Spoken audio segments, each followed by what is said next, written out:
Now, when it comes to inaccurate usage, it typically comes down to these three terms: transitions, conjunctions, and prepositions. Now, I am kind of a grammar nerd, so these mistakes jump out to me in particular, but every examiner that I have spoken to and talked to has said these elements, transitions, conjunctions, and prepositions, these are so important to understand.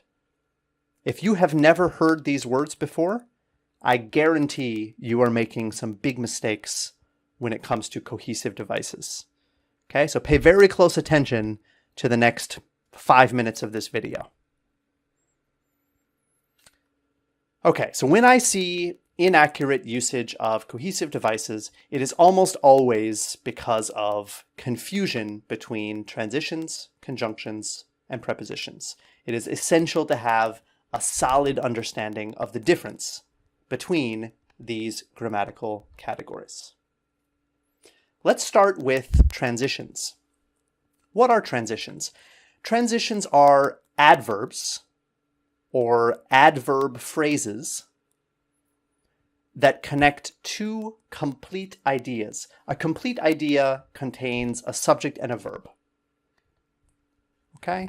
We call these clauses, but I'm just going to use the phrase complete idea. Okay? So you have two complete ideas, and they are connected by a transition, an adverb or an adverb phrase that connects them. Now the next sentence, very important. The ideas are stated in two separate sentences.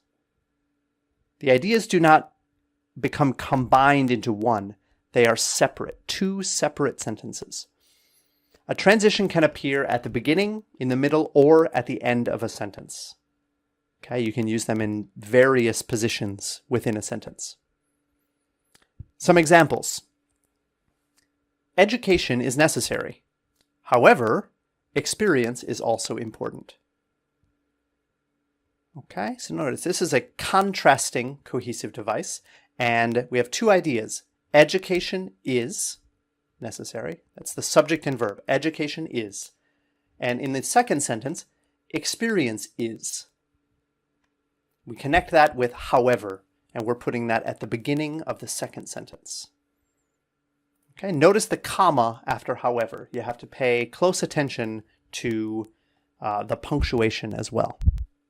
Second example, the public transportation system must be improved, period. In addition, comma, the city needs more green spaces. So here we have an addition cohesive device. And finally, many school subjects are not related to job performance, period. For example, comma, most people do not use artistic skills in their work. Okay, so there we have an example type of cohesive device. Notice all three of these examples have two separate sentences each.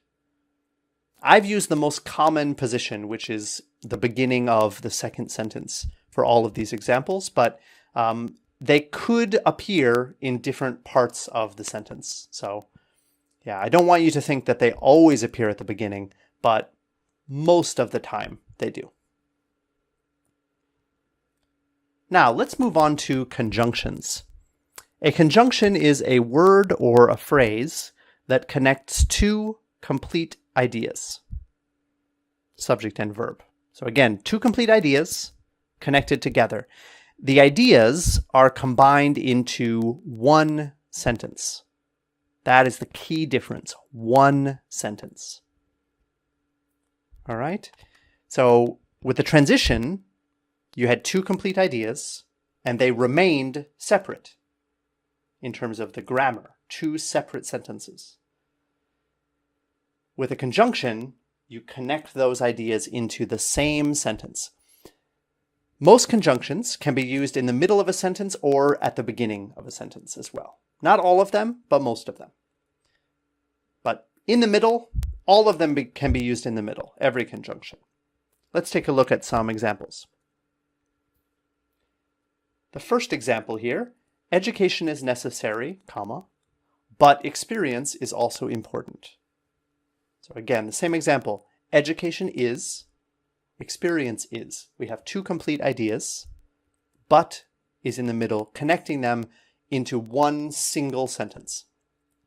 Next, the public transportation system must be improved, comma, and the city needs more green spaces, period.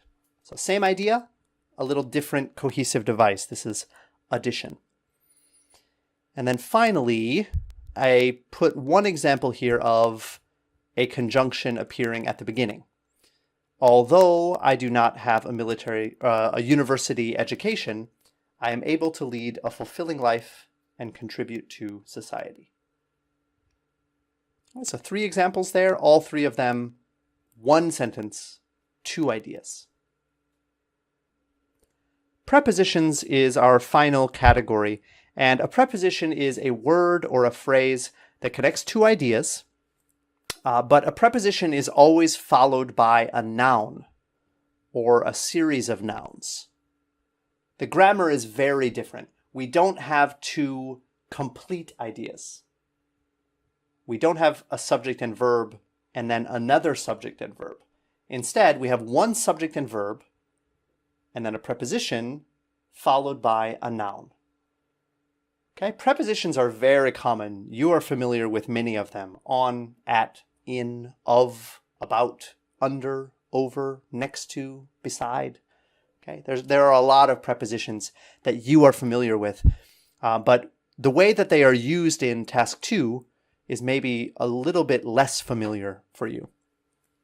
I put one hint here at the bottom. It says, be careful not to use a complete idea after a preposition. Okay, that's a pretty common mistake. Be careful not to do that. Let's look at a few examples. Many school subjects are not related to job performance, comma, including art and music. So including is our preposition there. And notice that we have a series of nouns after, art and music. No subject and verb, just simply nouns. Okay, and this is showing example, okay, that type of cohesive device. Next, the public transportation system needs to be improved, comma, as well as the road system. So here we have a addition type of cohesive device, and notice it's just a noun after it.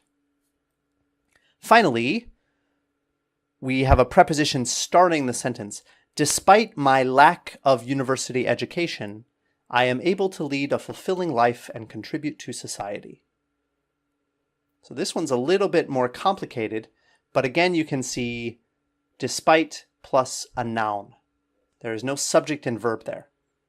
Right? My lack of university education, that is simply a noun phrase.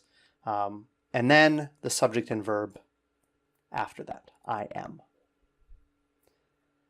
Okay, and this concludes our lesson on cohesive devices. If you can utilize these different types of cohesive devices accurately as well as naturally, that's a recipe for success. You're going to have probably a very high score on the IELTS. There are other elements, but as I mentioned, a mistake with cohesive devices costs so much. It really affects your score in an extreme way. So be very careful. Spend a lot of time practicing and studying these. Refer to the document that accompanies this course for more guidance and more examples of cohesive devices and how they are used. All right, thank you very much, and I'll see you in our next lesson. Bye-bye.